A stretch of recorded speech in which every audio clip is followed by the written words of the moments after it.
హరే కృష్ణ భక్తులందరికీ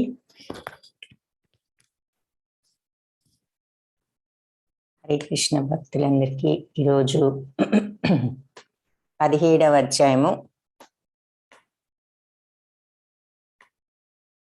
ఓం అజ్ఞానతిమిరాంధస్య జ్ఞానాంజనశలాకయా చక్షురున్మిళితం యేన తస్మై శ్రీ గురవే నమః. నమో ఓం విష్ణుపాదాయ కృష్ణప్రేష్ఠాయ భూతలే శ్రీమతే భక్తివేదాంత స్వామిన్యితి నామినే.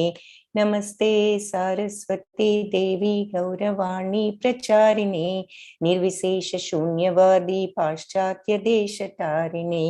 జయ శ్రీ కృష్ణ చైతన్య ప్రభు నిత్యానంద శ్రీ అద్వైత గదాధర శ్రీవాసాది గౌర భక్త బృంద. హరే కృష్ణ కృష్ణ కృష్ణ హరే హరే, హరే రామ రామ రామ హరే హరే. हे कृष्णा करुणा सिंधो दीनबंधो जगत्पते गोपेश गोपिका कांता राधा कांता नमोस्तुते. तप्त कांचन गौरांगी राधे वृंदावनेश्वरी वृषभानुसुते देवी प्रणमामि हरिप्रिये. जय श्री कृष्ण चैतन्य प्रभु नित्यानंद श्री अद्वैत गदाधरा श्रीवासादि गौर भक्त वृंद. हरे कृष्ण कृष्ण कृष्ण हरे हरे, हरे राम राम राम हरे हरे. हरे कृष्ण. అందరికి 17వ అధ్యాయము శ్రద్ధాత్రయ విభాగములు, శ్రద్ధాత్రయ విభాగ యోగము అని ఈ అధ్యాయానికి పేరు. ఈ అధ్యాయంలో కూడా మనం కొన్ని జీవితంలో మనకి ఉపయోగపడే విషయాలు కొన్ని ఉన్నాయి. అవి అర్జునుడి ప్రశ్నలు, శ్రీకృష్ణ భగవానుడి సమాధానాలు, మిగిలిన వాటిలో లాగండి. సో ఇక్కడ అర్జున ఉవాచ ఏంటో చూద్దాం. దాంతో ప్రారంభం. అర్జున ఉవాచ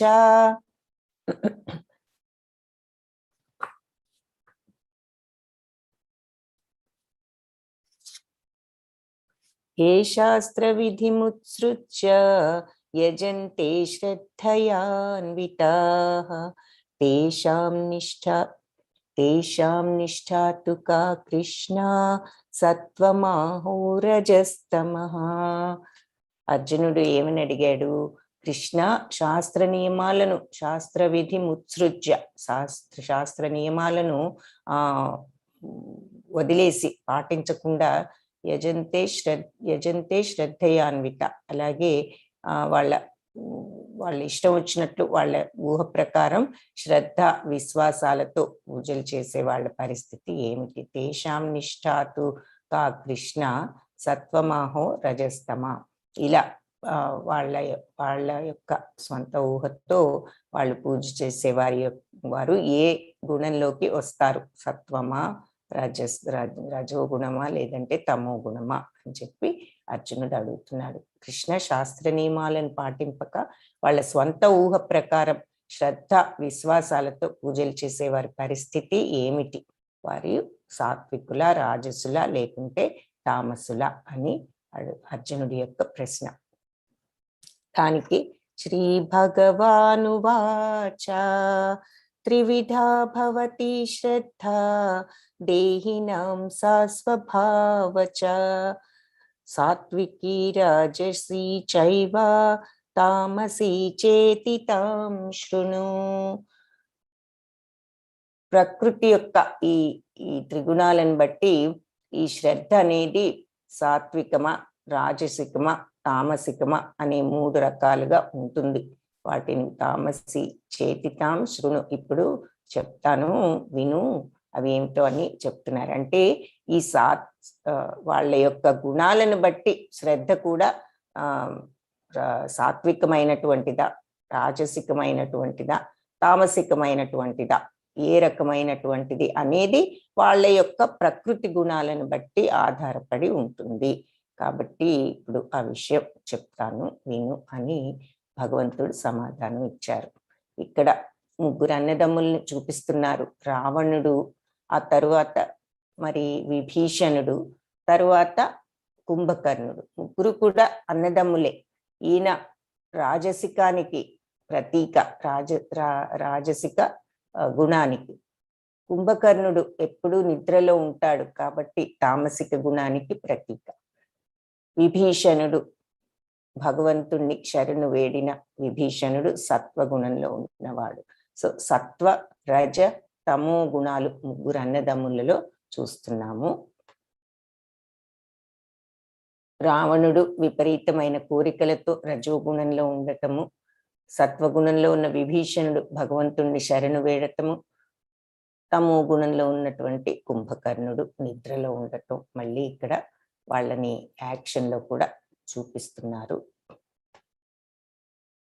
ఇక్కడ ఈ చాప్టర్లో, ఈ అధ్యాయంలో మనం ముఖ్యంగా చూసే విషయాలు ఏమిటి అంటే, మన జీవన విధానంలో ఈ 7 విషయాలలో మనం ఏ రకంగా ఉండవచ్చు అనే విషయాలను భగవంతుడు చెప్తారు. అర్జునుడు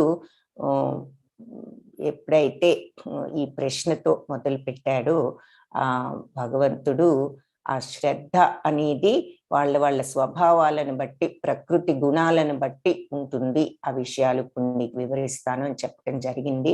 కాబట్టి ఈ 7 విషయాలలో ఈ గుణాలు ఉన్నవారు ఈ ఒక్కొక్క విషయంలో వాళ్ళు ఎలా ప్రవర్తిస్తారు అన్నది కొంతవరకు మనం చూస్తాము. బట్ ఇక్కడ మనం ముఖ్యంగా ఈ విషయాలు ఎలా ఉండాలి అన్నది, ఈ శ్రద్ధ, ఆహారం ఎలా తీసుకోవాలి, శ్రద్ధ అనేది ఎలా ఉంటుంది, యజ్ఞం ఏ విధంగా చేస్తారు, ఈ వివిధ గుణాలలో ఉన్నవాళ్ళు, ఈ సత్వరజ తమో గుణాలలో ఉన్నవాళ్ళు స్వభావం ఎలా ఉంటుంది, వాక్కు, మనస్సు యొక్క నియంత్రణ, మనస్సును ఎలా నియంత్రించాలి, దానము అనేది, ఈ విషయాలన్నీ కూడా మనము చూస్తాము.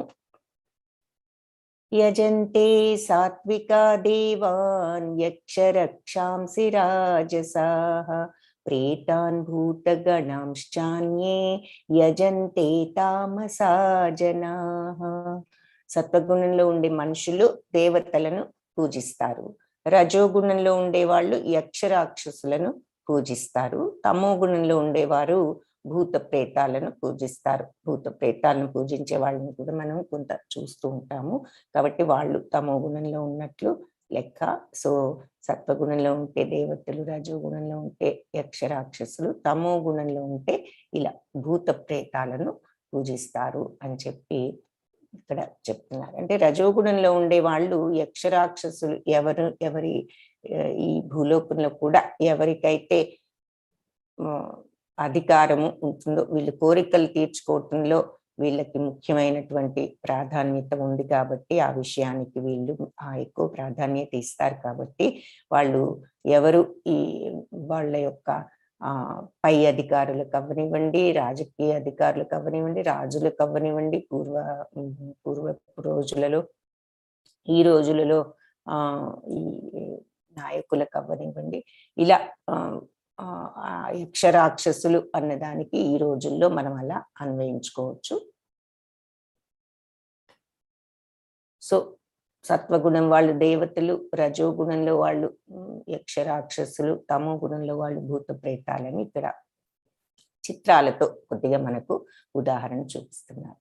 తర్వాత you are what you eat అంటే మనం తినేదానిని బట్టి మన యొక్క స్వభావం కానీ మన యొక్క ప్రవర్తన కానీ ఆధారపడి ఉంటుంది. మనం తినే ఆహారం కూడా మన యొక్క స్వభావాన్ని తీర్చిదిద్దుతుంది, మన యొక్క గుణాలను తీర్చిదిద్దుతుంది అని చెప్పి ఇక్కడ చూస్తాము. ఆయుస్సత్వ బలారోగ్య సుఖ ప్రీతి వివర్ధనా రస్య స్నిగ్ధా స్థిరా హృదయ ఆహార సాత్విక ప్రియా. సో సత్వగుణంలో ఉన్న వారికి ప్రియమైన ఆహారాలు ఏమిటి అంటే అవి బలాన్ని, ఆరోగ్యాన్ని, సుఖాన్ని, ప్రీతి కలిగించేవి అని చెప్పి ఇక్కడ వివర్ధన ఇవన్నిటిని కూడా పెంచుతాయి. ఏది బలము, ఆరోగ్యము, సుఖము అంటే తృప్తి, ప్రీతికరమైనవి, ఆనందాన్ని ఇస్తాయి. ఇవన్నీ కూడా సంతృప్తిని అని చెప్తున్నారు. రస్య రసవంతమైనవి, స్నిగ్ధ అంటే పుష్టికరమైనవి, స్థిర ఆరోగ్యకరమైనటువంటివి, హృదయానికి తృప్తిని, ఆహ్లాదాన్ని, సంతోషాన్ని కలిగించేటటువంటి ఆహారము సాత్వికులకు ప్రియమైన ఆహారం ఇలా ఉంటుంది అని చెప్పి వర్ణిస్తున్నారు. సత్వగుణంలో ఉన్న వారికి ప్రియమైన ఆహారాలు ఆయువును పెంచుతాయి, అలాగే బుద్ధి బలం, ఆరోగ్యం, ఆనందం, సంతృప్తి ఇస్తాయి. ఇవి ఎలా ఉంటాయంటే రసవంతమైనవి, పుష్టికరమైనవి, ఆరోగ్యకరమైనవి, ఇంకా హృదయానికి ఆహ్లాదకరంగా, మనసుకు సంతోషాన్ని, ఆహ్లాదాన్ని కలిగించేటట్లుగా ఉంటాయి అని చెప్తున్నారు. ఉదాహరణగా ఇక్కడ మనకు ఈ పండ్లు, ఆ తర్వాత అన్ని పండ్లు, పాలు, పెరుగు ఇటువంటివి చూపిస్తున్నారు. ధాన్యాలు కూడా ఇందులో వస్తాయి. ఇక్కడ చూస్తే కాయగూరలు, పాలు, పెరుగు, పండ్లు, అన్ని రకాల ధాన్యాలు ఇవన్నీ కూడా సత్వగుణంలోకి వస్తాయి, సాత్విక ఆహారం క్రింద వస్తాయి. ఆ సాత్విక ఆహారం వల్ల ఏమిటి దాని లక్షణాలు అంటే ఆయువును, తర్వాత బుద్ధి బలాన్ని, ఆరోగ్యాన్ని, ఆనందాన్ని పెంచుతాయి, ఇస్తాయి. రసవంతమైనవి, తర్వాత ఆరోగ్యకరము, పుష్టికరము, హృదయానికి ఆహ్లాదకరము, తృప్తిని ఇస్తాయి అని చెప్పి చెప్తున్నారు. తత్వం లవణాత్యుష్ణ తీక్ష్ణ రూక్షా విదాహినః ఆహార రాజసస్యేష్ఠ దుఃఖ శోకమయ ప్రదా.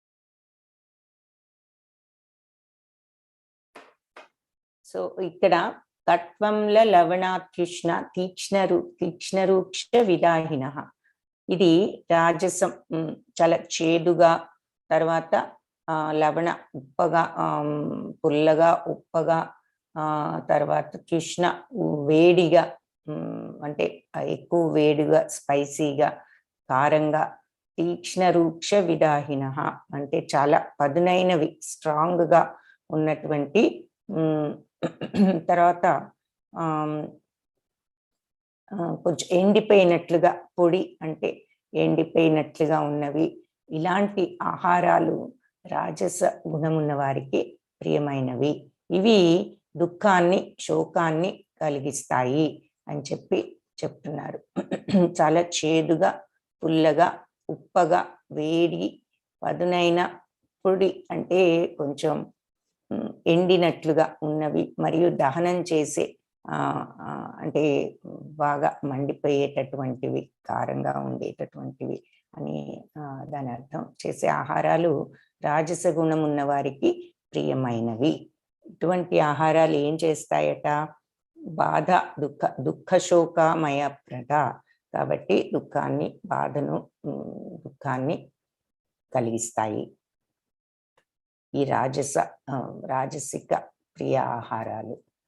ఉదాహరణగా ఇలా ఎక్కువ కారము, తర్వాత అన్ని కూడా తీక్ష్ణంగా అంటే కొంచెం స్ట్రాంగ్గా ఘాటుగా ఉండేటటువంటి ఆహారాలు, ఉప్పగా తర్వాత చేదుగా కానీ పుల్లగా కానీ ఏదైనా అలాంటివి ఎక్కువగా ఘాటు కారము అలా ఎక్కువగా ఉండేవి రాజసిక ఆహారాలు. అవి దుఃఖాన్ని బాధను కలిగిస్తాయి. అంటే అవి అన్ని కోరికల యొక్క తీవ్రతను పెంచుతాయి, తద్వారా దుఃఖం బాధ అని. ఆ తర్వాత ఆరోగ్యానికి కూడా అన్ని ఎక్కువగా తినటం మంచిది కాదు కాబట్టి అలా కూడా మనకు ఒక దుఃఖము బాధ అన్న మాటకు అలా కూడా అర్థం ఉంది. యాతయామం గతారసం పూతి పర్యుషితం చయత్ ఉచ్ఛిష్టం అపి చామేధ్యం భోజనం తామస ప్రియం. ఇకపోతే తామస గుణం ఉన్న వాళ్ళ యొక్క భోజనం ఎలా ఉంటుంది, వాళ్ళు ఆహారం వాళ్ళది ఎలా ఉంటుంది అంటే తినటానికి 3 గంటల ముందు తయారు చేసిన ఆహారం. అంటే దాని అర్థం ఏమిటి అంటే బాగా ఎప్పుడో అంటే ఫ్రెష్గా లేకుండా ఉన్నటువంటి ఆహారము, రుచి లేకుండా కుళ్ళిపోయిన వాసనగా ఉన్నవి, ఇతరులు తినగా మిగిలినవి, అంటరాని వస్తువులతో కూడిన ఆహారం, ఇవన్నీ కూడా తామస గుణం ఉన్న వారికి తినే ప్రియమైనటువంటి ఆహారాలు. సో మన యొక్క జబ్బులు కూడా మన యొక్క మనం తినే ఆహారాన్ని బట్టి మన ఆరోగ్యం కూడా ఆధారపడి ఉంటుంది. ఆ విషయం మనందరికీ తెలుసు. కాబట్టి మనం ఎలా తింటే ఆ రకంగా మనం ఉంటాము. అంటే భౌతికంగా తప్పకుండా ఎలా తింటే అలా ఉంటాము. మన మానసికంగా కూడా మన ఆరోగ్యానికి చాలా శక్తి ఉన్నది. మన స్వభావం ఏ రకంగా, ఏ రకమైన గుణాలను అలవర్చుకుంటాము అన్నది కూడా మనం ఏ రకంగా తింటున్నాము, ఏ విధమైన ఆహారాన్ని తింటున్నాము అనే దాని మీద ఆధారపడి ఉంటుంది. సో మనం సాత్విక ఆహారం తింటే సత్వగుణాలను అలవర్చుకునే అవకాశం ఉన్నది. ఇక్కడ చూపిస్తున్నారు సాత్విక ఆహారం తినేవాళ్ళు భౌతికంగా కూడా ఆరోగ్యంగానే ఉంటారు. అదే మనం తమో గుణంలో ఉన్న ఎక్కువగా ఇటువంటి ఆహారాలు తిన్నామంటే మనకు ఆరోగ్యం కూడా కొంచెం ఆరోగ్య విషయాల్లో కూడా సమస్యలు వస్తాయి అని చెప్పి ఇక్కడ చూపిస్తున్నారు ఉదాహరణలతో. అంటే కాయగూరలు అలాంటివి ఎక్కువ తినటం, ఇలాంటి ఆహారాలు తినటం వల్ల మనకు ఎక్కువ ఆరోగ్య సమస్యలు తలెత్తవచ్చు. సాత్విక ఆహారం, రాజసిక ఆహారం అంటే కాయగూరలు, పళ్ళు. రాజసిక ఆహారం కొంచెం బాగా కారంగా ఉండే, ఘాటుగా ఉండేవి, ఉప్పు, తర్వాత చేదు, ఇలా కాఫీ కూడా చూపిస్తున్నారంటే ఎక్కువగా త్రాగటం, ఇవన్నీ కూడా రాజసిక దాంట్లోకి వస్తాయి. ఇకపోతే తామసిక అంటే ఇలా రకరకాలుగా ఈ తినకూడనివి, తర్వాత కొంచెం కుళ్ళిపోయినవి, ఆ తర్వాత ఇలా ఎక్కువగా తిని తామసిక. ఐస్ క్రీమ్ 3 స్కూప్స్ చూపిస్తున్నారు. మరి తింటే ఒకటి తినవచ్చు, అధికంగా తినేసరికి అన్నీ కూడా అలా అవుతాయి. సో సత్వగుణ యొక్క ఇది ఏమిటి అంటే బ్యాలెన్స్, అంటే సమత్వాన్ని, మనకు ఒక స్థిరత్వాన్ని, శాంతిని, మనకి ఒక క్లారిటీ అని చెప్తున్నారు. పాజిటివ్ అంటే మంచిది, మంచితనము, ఇవన్నీ కూడా సత్వగుణంలో ఈ ఆహారంలో మనకు తోడ్పడతాయి. సాత్విక ఆహారం ఈ గుణాలకి.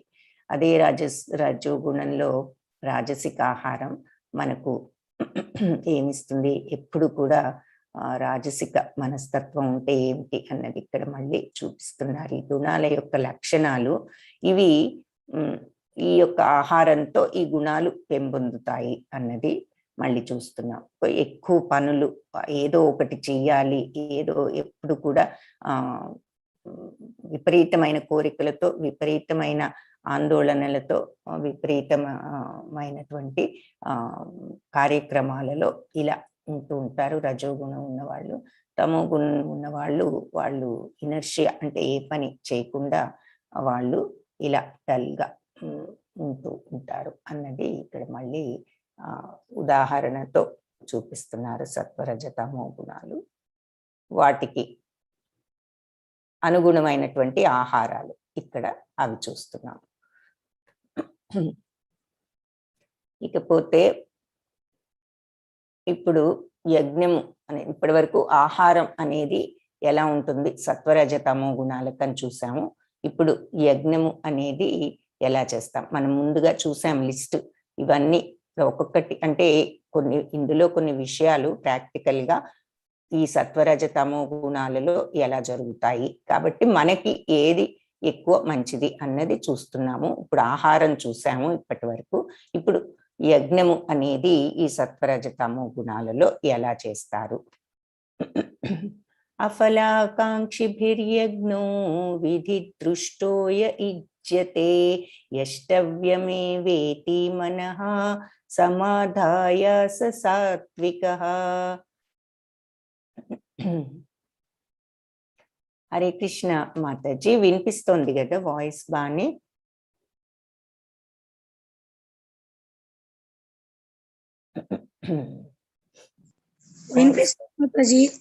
ఓకే, హరే కృష్ణ మాతాజీ, ధన్యవాదాలు. అఫలాకాంక్షిభిర్యజ్ఞో విధి దృష్టోయ ఇజ్యతే యష్టవ్యమేవేతి మనః సమాధాయ స సాత్వికః. సో శాస్త్ర గ్రంథ యొక్క ఆదేశాల ప్రకారం ఎవరైతే విధిగా ప్రతిఫలం కోరుకోకుండా మనస్సులో దృఢ సంకల్పంతో చేసే యజ్ఞం సత్వగుణంలో చేసే యజ్ఞం. సో ఇది ప్రతిఫలం మనం కోరుకోకుండా భగవంతుడికి అర్పిస్తూ చేస్తే అది యజ్ఞముతో సమానం. ఏ పనైనా అని కూడా చెప్పుకున్నాం. ఏ పనైనా మనం ప్రతిఫలం కోరుకోకుండా చేస్తే, భగవంతుడికి సమర్పిస్తూ చేస్తే అది యజ్ఞం. యజ్ఞం అనేది నిజంగా నిజమైన ఈ యజ్ఞం చేసినప్పుడు కూడా మనం అందుకే భగవంతుడికి సమర్పిస్తూ చేస్తాం, ప్రతిఫలాన్ని కోరుకోకుండా. వేద శాస్త్రాల యొక్క ఆదేశ ప్రకారం విధిగా అంటే మన బాధ్యత అనుకుని చేయాలి. యజ్ఞాన్నైనా ఏ పనినైనా మన బాధ్యత, ఇది భగవంతుడి కోసం చేస్తున్నాము అంటూ ఫలాసక్తి లేకుండా మనం ప్రతిఫలం కోరుకోకుండా భగవంతుడికి ప్రతిఫలాన్ని అర్పించి దృఢ సంకల్పంతో చేసే యజ్ఞం సత్వగుణంలో చేయబడేటటువంటి యజ్ఞం. సో సత్వగుణంలో ఉన్న వాళ్ళు శాస్త్రాలు ఆదేశించిన ప్రకారం ఇది నా బాధ్యత అనుకుంటూ ఆ తర్వాత ప్రతిఫలాన్ని కోరుకోకుండా ఇది భగవంతుడి కోసం చేస్తున్నాను అనుకుంటూ చేస్తారు ఒక యజ్ఞాన్ని. అలాగే ఏ పని చేసినా ఈ రకంగా అది యజ్ఞంతో సమానం. కాబట్టి సత్వగుణంలో ఉన్న వాళ్ళు ఇలా చేస్తారు. ఈ కలియుగంలో మన యొక్క యజ్ఞం ఏమిటి? కలియుగ యజ్ఞం అంటే సంకీర్తన యజ్ఞము.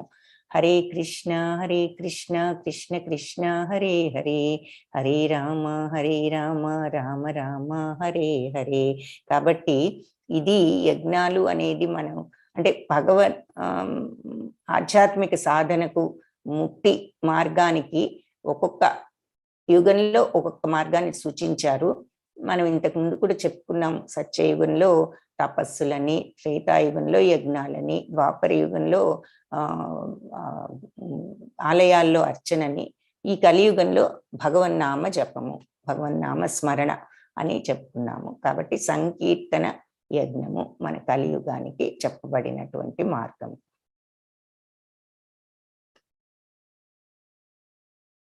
సత్వగుణంలో ఉండేవాళ్ళు ఏ పని చేసినా ఏ యజ్ఞం ఏదైనా ఇలా వాళ్ళు శాస్త్రాలు చెప్పిన విధంగా బాధ్యతగా, విధిగా అంటే బాధ్యతగా ప్రతిఫలం కోరుకోకుండా యజ్ఞం చేస్తారు. అది సత్వగుణంలో ఉండే వాళ్ళ యజ్ఞము. ఆ తర్వాత మన కలియుగ యజ్ఞము ఏమిటి అంటే భగవన్నామ జపము. సో మనం హరే కృష్ణ కృష్ణ కృష్ణ హరే హరే, హరే రామ రామ రామ హరే హరే అని జపించుకుని మనము ఆ కలియుగ యజ్ఞాన్ని చేయవచ్చు. అభిసంధాయతు ఫలం దంభార్థం అపి చైవ యత్ ఇజ్యతే భరత శ్రేష్ఠ తం యజ్ఞం విద్ధి రాజసం. సో ప్రతిఫలాపేక్షతో అహంకారం కోసం చేయబడేటటువంటి యజ్ఞం. దంభార్థం అపి చైవ, అభిసంధాయతు ఫలం దంభార్థం అపి చైవ యత్ అంటే ఈ ప్రతిఫలం ఆశిస్తూ అహంకారం, దంభం, గర్వంతో చేసేటటువంటి యజ్ఞము. ఇజ్జతే భరత శ్రేష్ఠ తం యజ్ఞం విద్ధి రాజసం. ఇలాంటిది భరత శ్రేష్ఠుడా, ఈ యజ్ఞము రాజసం గుణంతో చేసేటటువంటిదని నువ్వు విద్ధి తెలుసుకోవాలి అని చెప్తున్నా. సో భరత శ్రేష్ఠ ప్రతిఫలాపేక్షతో అహంకారం కోసం చేయబడే యజ్ఞము రజోగుణంలోని యజ్ఞ స్వభావం అని నువ్వు తెలుసుకోవాలి.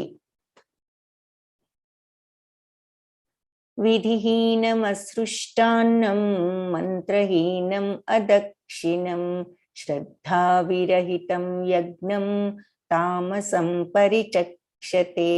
ఇకపోతే తమో గుణంలో ఉన్న వాళ్ళు ఏ రకంగా చేస్తారు అంటే విధిహీనం అసృష్టాన్నం అంటే శాస్త్ర నిద్రే. విధిహీనం అంటే బాధ్యత లేకుండా, శాస్త్ర నిర్దేశాల పట్ల గౌరవం లేకుండా,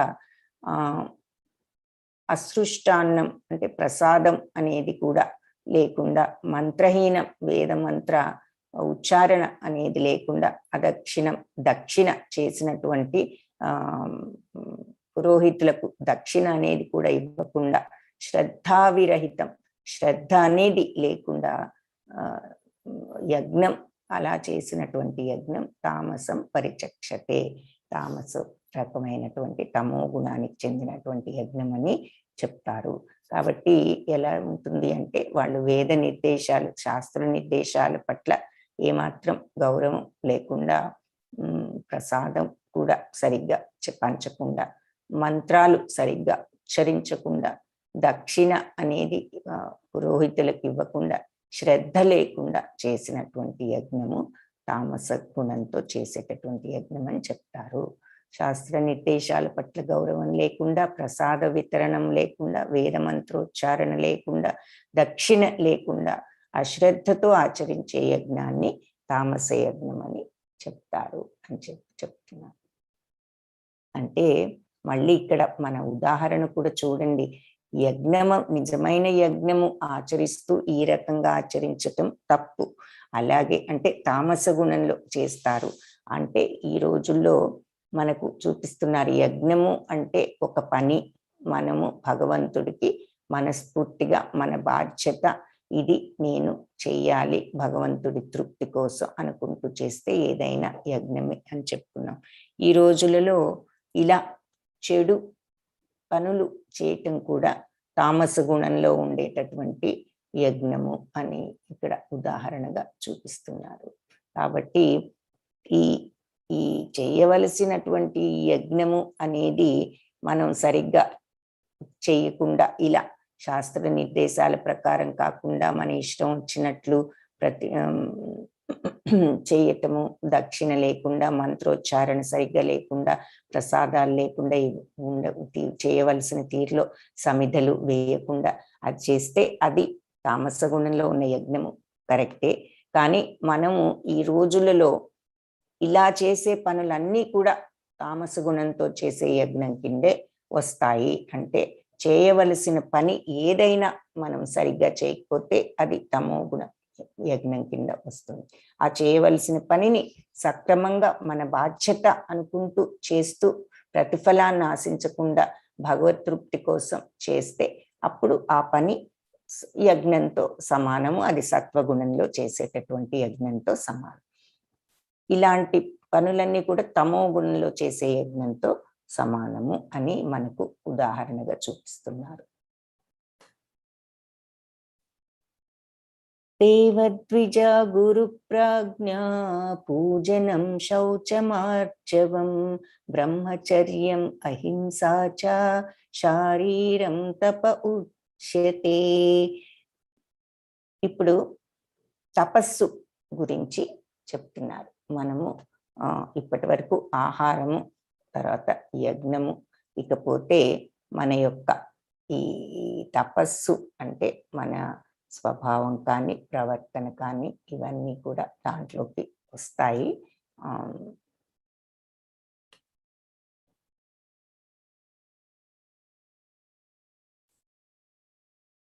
సో దేవద్విజ గురు ప్రాజ్ఞ, భగవంతుణ్ణి ద్విజు అంటే బ్రాహ్మణులను, గురువులను, వీళ్ళందరినీ పెద్దలందరినీ పూజించటం శౌచం ఆర్జవం, వాళ్ళు శుచిత్వాన్ని పొందుతారు. అలా తర్వాత బ్రహ్మచర్యం అహింస, తర్వాత బ్రహ్మచర్యము అహింస చ శారీరం తప ఉచ్యతే.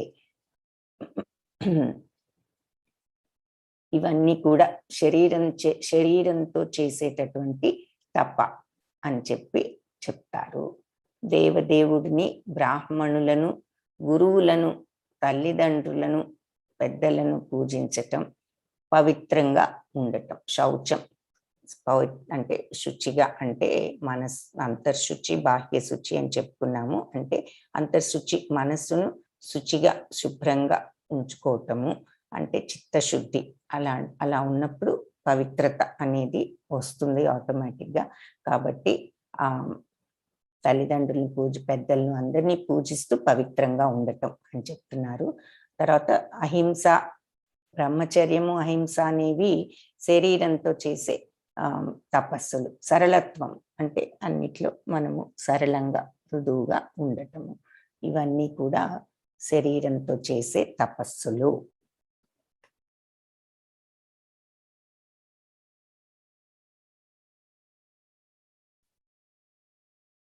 సత్కారమాన పూజార్థం తపోదంభేన చైవ యత్ క్రియతే తదిహ ప్రోక్తం రాజసం చలమధ్రువం.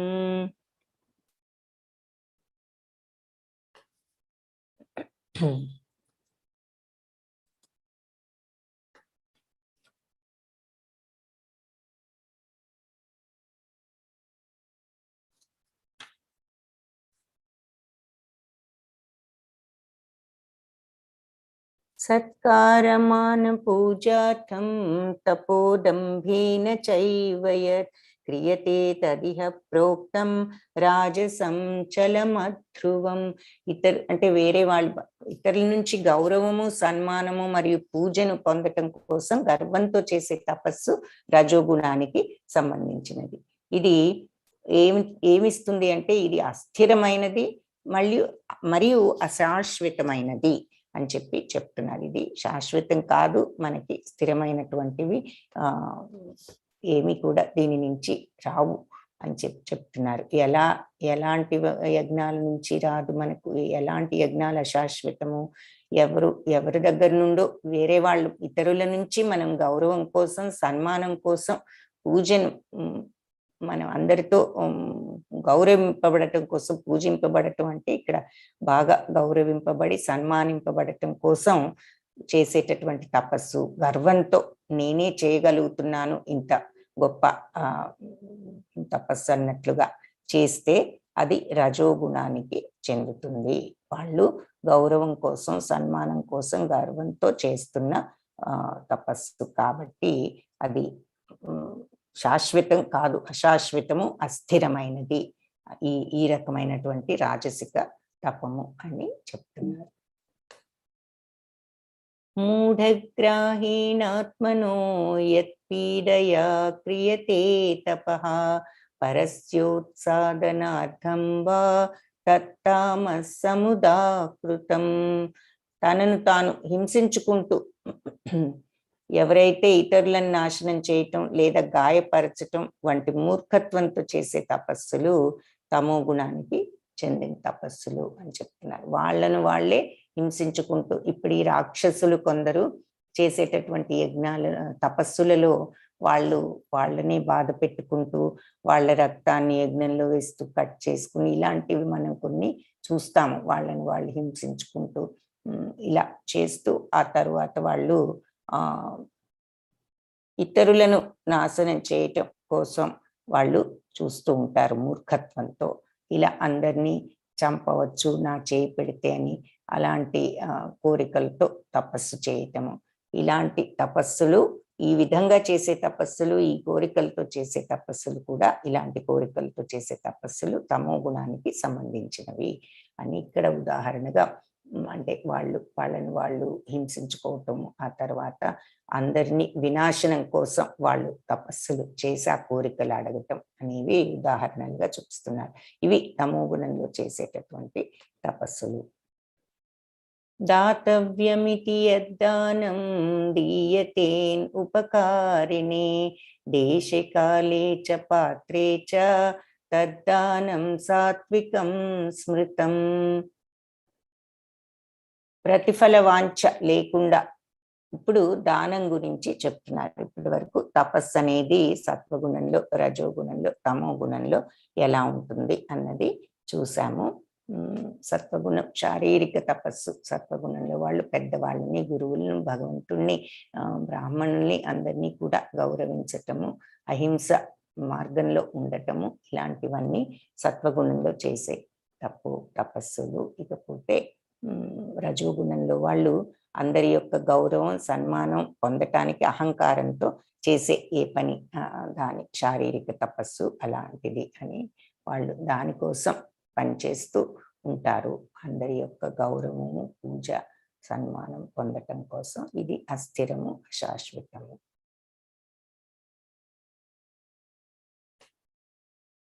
మూఢగ్ర తర్వాత తమో గుణంలో వాళ్ళు, అంటే వాళ్ళని వాళ్ళు హింసించుకుంటూ తర్వాత వాళ్ళు ఎదుటి వాళ్ళని కూడా నశింపచేసేటట్లు చేయాలి అనుకుని చేసేటటువంటి తపస్సు, శారీరక తపస్సు. అంటే ఇలాంటి పనులు ఈ రోజుల్లో తపస్సు రూపంలో కాకపోయినా కొన్ని పనులు చెప్పుకోవచ్చు మనం.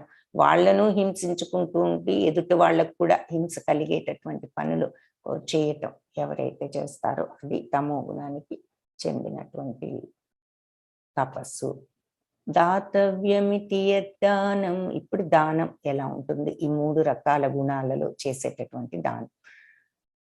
దాతవ్యమితి యద్దానం దీయతేన్ ఉపకారిణే దేశకాలే చ పాత్రే చ తద్దానం సాత్వికం స్మృతం. సో ప్రతిఫలాపేక్ష లేకుండా సరి అయిన సమయంలో, సరి అయిన ప్రదేశంలో, యోగ్యుడైన వ్యక్తికి కర్తవ్య భావనతో, అంటే ఇది నా బాధ్యత అనుకుని చేయటం, కానీ నేనేదో ఇస్తున్నాను, ఇది నా గొప్పతనం, నాకున్న ధనాన్ని నేను వెచ్చిస్తున్నాను, ఒకరికి ఇస్తున్నాను అనే భావం లేకుండా, కర్తవ్యం ఇది నా బాధ్యత నేను చెయ్యాలి అనే భావంతో ఇవ్వబడే దానం సత్వగుణానికి సంబంధించిన దానము అని చెప్తున్నారు. సో ఇక్కడ పాయింట్స్ ఏమిటి అంటే, ముందు ఫస్ట్ ప్రతిఫలాపేక్ష అనేది ఉండకూడదు. దానం ఇచ్చినప్పుడు జెన్యున్ గా, నిజంగా, మనస్ఫూర్తిగా దానం ఇవ్వాలి అనే ఉద్దేశంతో, అది మన బాధ్యత అనుకుంటూ, కర్తవ్య భావన అనుకుంటూ, నేను చేయవలసిన పని ఇది అని చెప్పి ప్రతిఫలం ఆశించకుండా సరి అయిన సమయంలో, సరి అయిన ప్రదేశం, యోగ్యుడైన వ్యక్తికి, అంటే ఎవరికి పడితే వాళ్ళకి ఇవ్వటం కూడా మనకు సరి అయిన దానం కింద రాదు. కాబట్టి సరి అయిన వ్యక్తికి సరి అయిన ప్రదేశంలో ఇచ్చిన దానం సత్వగుణము. ఇక్కడ ఉదాహరణగా ఆ రోజులలో మనకు నంద మహారాజు శ్రీకృష్ణుడు యొక్క జనన సందర్భంగా బ్రాహ్మణులకు అందరికీ కూడా దానం చేసినటువంటి చిత్రాన్ని చూస్తున్నాము. సమయము, ఆ తర్వాత ఇవ్వవలసి సరి అయిన సమయము, సందర్భము, ఆ తర్వాత యోగ్యులైన వ్యక్తికి. ఇక్కడ యోగ్యులైన వ్యక్తి అంటే సరి అయినటువంటి కారణానికి ఆ ధనాన్ని వినియోగించే వారికి ఇవ్వాలి. ఆ ధనాన్ని తప్పు కార్యాలకు వినియోగించేది, అది అలా చేస్తే మళ్ళీ అది సత్వగుణ అది తమో గుణ దానం కింద వస్తుంది. కాబట్టి ఇక్కడ ముఖ్యమైన విషయం ఏంటంటే, ప్రతిఫలాపేక్ష లేకుండా మన బాధ్యత అనుకుని సరి అయిన వ్యక్తికి సరి అయిన సమయంలో ఇవ్వాలి దానము. అది సత్వగుణ దానం. పోతే ఇప్పుడు రాజసంలో చేసే దానం ఎలా ఉంటుంది? యత్తు ప్రత్యుపకారార్థం ఫలం ఉద్దిశ్య వా పునః దీయతే చ పరిక్లిష్టం తద్దానం రాజసంస్మృతం. ఇది ఏదో ప్రతిఫలాన్ని, ప్రత్యుపకారార్థం అంటే ఏదైనా ప్రతిఫలం కోరుతూ లేదా మన స్వంత కోరికలతో ఇష్టం లేకుండా చేసేటటువంటి దానం. ఎవరో ఏదో అడిగారు కాబట్టి తప్పదు అనుకుంటూ చేసేటటువంటి దానము రజోగుణానికి సంబంధించిన దానంగా చెప్పబడుతుంది. తద్దానం రాజసంస్కృతం. అలాంటి దానం రాజసం అని చెప్తారు అని ఈ శ్లోకంలో చెప్తున్నారు. కాబట్టి ఇక్కడ ముఖ్య విషయం ఏమిటి అంటే ప్రతిఫలాన్ని కోరుతూ, కరెక్ట్ గా సత్వగుణానికి ఆపోజిట్. అక్కడ ప్రతిఫలం కోరకుండా మనము సరి అయిన సమయంలో సరి అయిన వ్యక్తికి మన బాధ్యత అనుకుని చేస్తాం. ఇక్కడ ప్రతిఫలాన్ని కోరుతూ మన యొక్క స్వంత కోరికలతో ప్రతిఫలాన్ని కోరుతూ ఇష్టం లేకుండా దానం చేసిన దానము రజోగుణానికి చెందినటువంటిది. అదేశకాలే యద్దానం అపాత్రేభ్యశ్చ దీయతే అసత్కృతం అవజ్ఞాతం తత్తామసం ఉదాహృతం. అనుకాని ఆదేశకాలే అంటే అనుకాని చోట, ఆ కాలంలో అపాత్రుడికి, అపాత్రేభ్యశ్చ దీయతే, అపాత్ర దానం అంటారు. అంటే ఇవ్వకూడని వాళ్లకు అగౌరవంగా, అవమానకరంగా ఇచ్చేది కూడా అగౌరవంగా, అవమానకరంగా. అంటే పైవేం చెప్పారు, సత్వగుణంలో ఉన్నప్పుడు మనం ఎలా ఇస్తున్నాము, కర్తవ్య భావంతో ఇస్తున్నాము. ఇది రజోగుణంలో ఉన్నప్పుడు ఇష్టం లేకుండా తప్పదు అనుకుని చేస్తున్నాము. ఈ తమో గుణంలో అగౌరవంగా, అవమానకరంగా ఇవ్వటము, అనుకాని చోట, ఆ కాలంలో ఇవ్వకూడని టైంలో, అపాత్రుడికి, ఇవ్వకూడని వాళ్ళకి అగౌరవంగా, అవమానకరంగా ఇచ్చే దానం తమో గుణానికి సంబంధించిన దానంగా చెప్పబడుతుంది అని చెప్తున్నారు. అంటే ఇక్కడ ఉదాహరణకి ఏం చూపిస్తున్నారు అంటే ఇలా ఏదైనా చెడు పనుల కోసం ఉపయోగిస్తున్నారు అని తెలిసి కూడా మనము వాళ్ళకి ఇవ్వటం, అది అపాత్ర దానము, తమో గుణంలో చేసేటటువంటి దానము. వాళ్ళు ఆ డబ్బు తీసుకుని చెడు అలవాట్లకు ఖర్చు పెడతారు కాబట్టి అలాంటి దానాలు చేయటం తమో గుణంలో ఉన్నటువంటి దానము, చేసేటటువంటి దానం.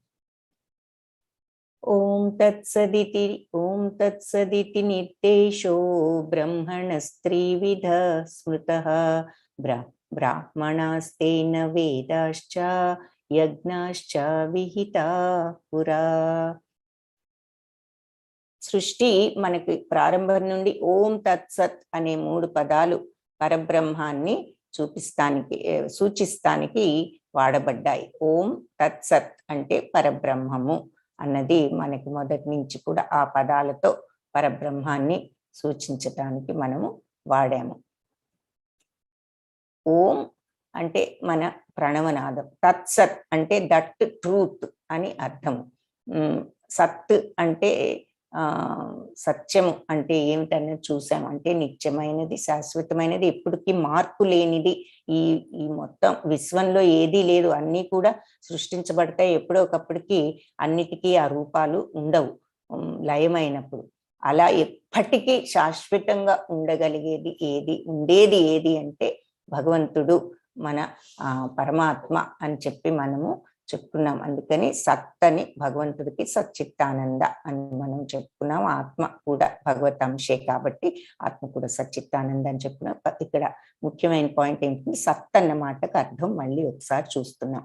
ఎప్పటికీ నిత్యం శాశ్వతంగా మార్పు లేకుండా ఉండేది కాబట్టి అది నిజమైనది, అదే నిజమైన సత్యము, ట్రూత్ అని చెప్పి. మిగిలినవేవి కూడా నిజం కాదు అంటే అర్థం ఏమిటి అంటే అవి ఈ ఆకారంతో ఏది కూడా ఎప్పటికీ ఉండదు. కనిపించేది ఏదైనా మనకు అలా ఉండగలిగేది ఆ సచ్చిదానందమూర్తి అయిన భగవంతుడు గాని మన ఆయన అంశ అయిన ఆత్మ పరమాత్మ అని చెప్పి అది సత్. కాబట్టి ఓం తత్సత్ అంటే ఓం దట్ ట్రూత్, ఆ సత్యము అని అర్థం. కాబట్టి మొదటి నుంచి కూడా మనకి సృష్టికి బ్రహ్మాన్ని పరమాత్మను వర్ణించటానికి ఓం తత్సత్ అనే మాటలు వాడబడ్డాయి. భగవంతుని సంతృప్తి కోసం వేద పఠనము మరియు యజ్ఞాలు చేసినప్పుడు బ్రాహ్మణులు ఈ 3 పదాలను ఉపయోగించారు. కాబట్టి భగవత్ సంతృప్తి కోసం మనం బ్రాహ్మణులంతా యజ్ఞాలు చేసినప్పుడు ఈ మాటలు ఉపయోగించటం జరిగింది. ఓం తత్సత్ అనేది పరబ్రహ్మను సూచించటానికి వాడబడేటటువంటి మాట, ఆ సత్యము అని అర్థము.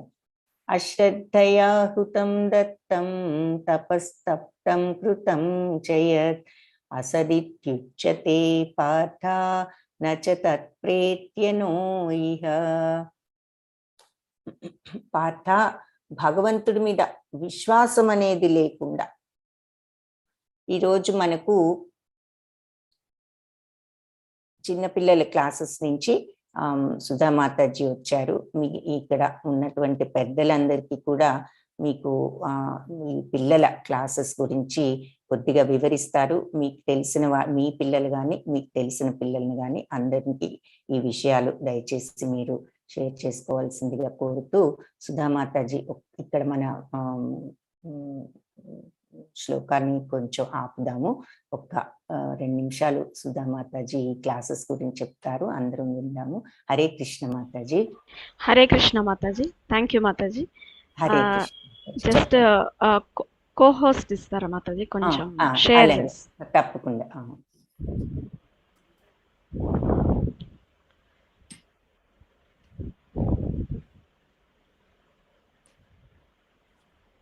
ఓకే మాతాజీ. Yes, Mother. Thank you.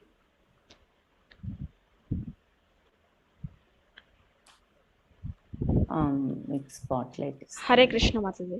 Thank you. Hare Krishna Mataji. Hare Krishna Mataji. Hare Krishna Mataji.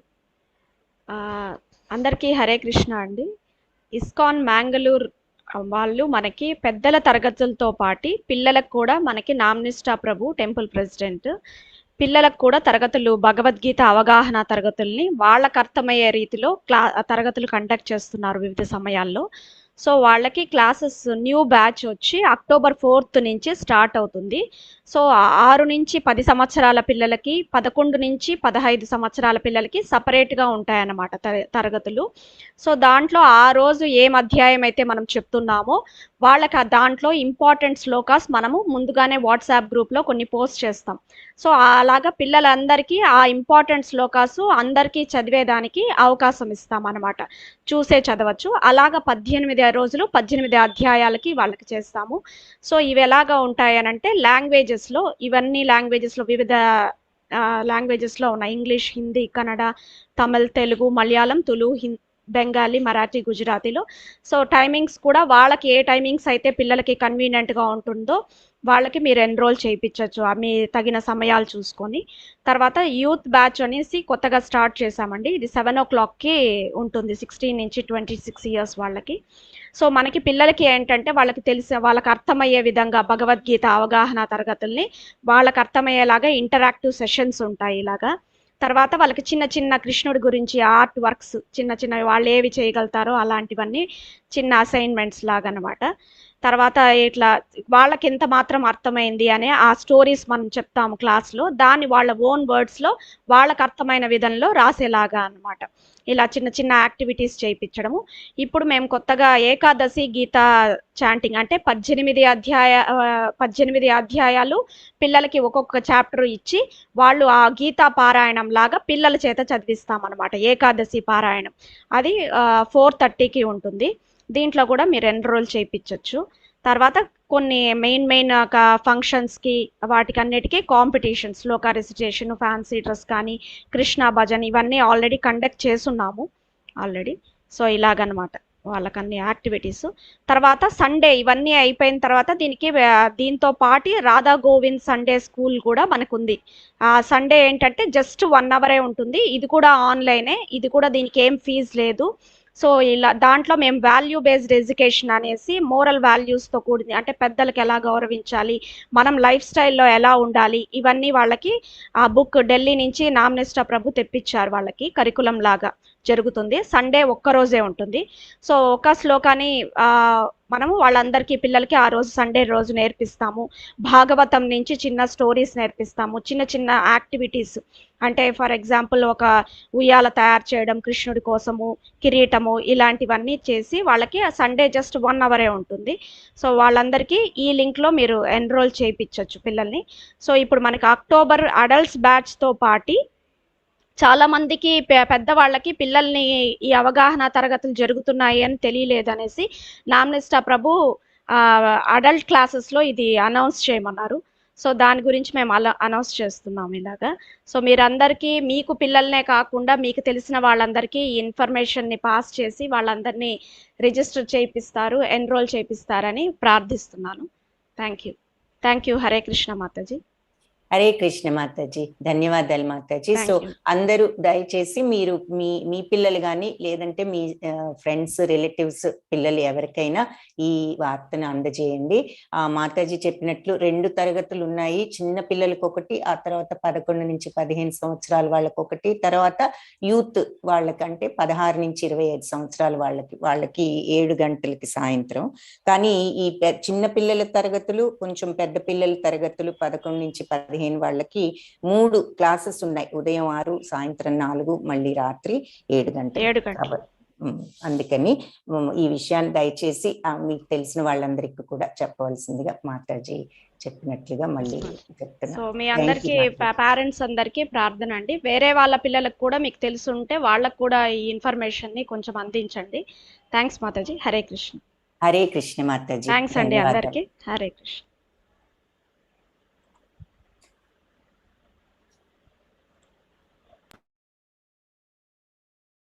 Hare Krishna. So మన క్లాస్ మళ్ళీ కంటిన్యూ చేద్దాము.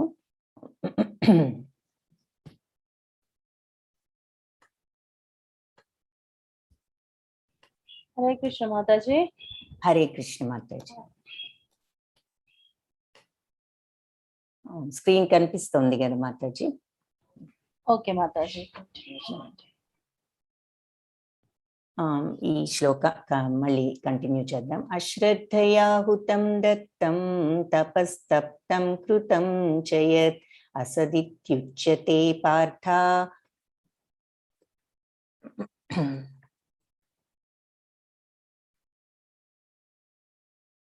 నచ తత్ప్రేత్యనో ఇహ.